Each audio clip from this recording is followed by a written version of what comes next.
Jönnek még korosztály, minden ilyen korosztály, a réteg gyűjt ezer szám a világ. De már szélesek ég a világ.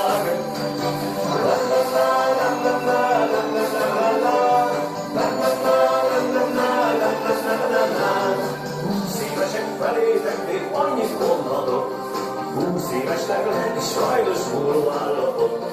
Mert az, aki ma 20 éves volna, 21, jöttek majd, itt mondjátok ellen, csak a 20 évesek ég a világ. Az úton még korosztály, 70 éves korosztály, a héten mindenki talál világot. Hát gyertek srácok, legyünk jó barát!